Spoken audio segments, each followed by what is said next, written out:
भगवान दत्तात्रेय के जन्म की कथा सुनेंगे। महायोगीश्वर दत्तात्रेय भगवान विष्णु के अवतार हैं। इनका अवतरण मार्गशीर्ष पूर्णिमा को प्रदोष काल में हुआ, अतः इस दिन बड़े समारोह पूर्वक दंत जयंती का उत्सव मनाया जाता है। एक समय की बात है, ब्राह्मणी, रुद्राणी और लक्ष्मी को अपने पतिव्रत धर्म पर गर्व हो गया।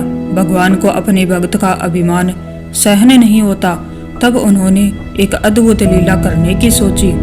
भक्त वत्सल भगवान ने देवर्षि नारद के मन में प्रेरणा उत्पन्न की। नारद घूमते घूमते देवलोक पहुँचे और तीनों देवियों के पास बारी बारी जाकर कहा, अत्रि पत्नी अनुसुईया के समक्ष आपको सतीत्व नगण्य है।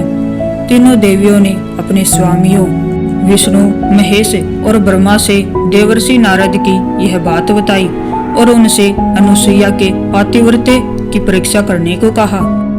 देवताओं ने बहुत समझाया, परंतु उन देवियों की हट के सामने उनकी एक न चली।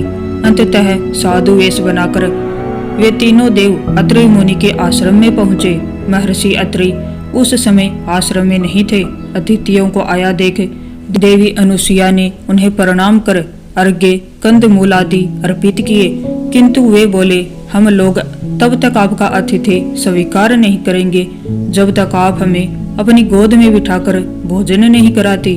यह बात सुनकर प्रथम तो देवी अनुसुईया अवाक रह गई, किंतु आतिथ्य धर्म की महिमा का लोप न हो जाए इस दृष्टि से उन्होंने नारायण का ध्यान किया, अपने पति देव का स्मरण किया और इसे भगवान की लीला समझकर वे बोली, यदि मेरा पतिव्रता धर्म सत्य है तो यह तीनों साधु 6 मास के शिशु हो जाएं।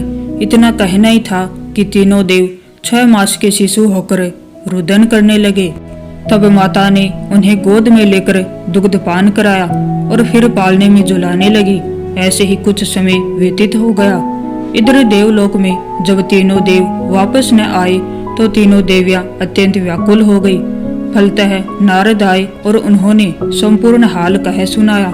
तीनों देवियां अनुसुईया के पास गई और उन्होंने उनसे क्षमा मांगी। देवी अनुसुईया ने अपने पातिव्रत्य धर्म से तीनों देवों को पूर्व रूप में कर दिया। इस प्रकार प्रसन्न होकर तीनों देवों ने अनुसुईया से वर मांगने को कहा तो देवी बोली, आप तीनों देव मुझे पुत्र रूप में प्राप्त हो। तथास्तु कहकर तीनों देव और देवियां अपने लोक को चले गए। कालांतर में यही तीनों देव अनुसुईया के गर्भ से प्रकट हुए। ब्रह्मा के अंश से चंद्रमा, शंकर के अंश से दुर्वासा तथा विष्णु के अंश से दत्तात्रेय श्री विष्णु भगवान के ही अवतार हैं और इन्हीं के आविर्भाव की तिथि दत्तात्रेय जयंती के नाम से प्रसिद्ध है। तो ये थी भगवान दत्तात्रेय के जन्म की कथा। अगर आपको अच्छी लगी हो तो वीडियो को लाइक कीजिएगा और चैनल को सब्सक्राइब कीजिए।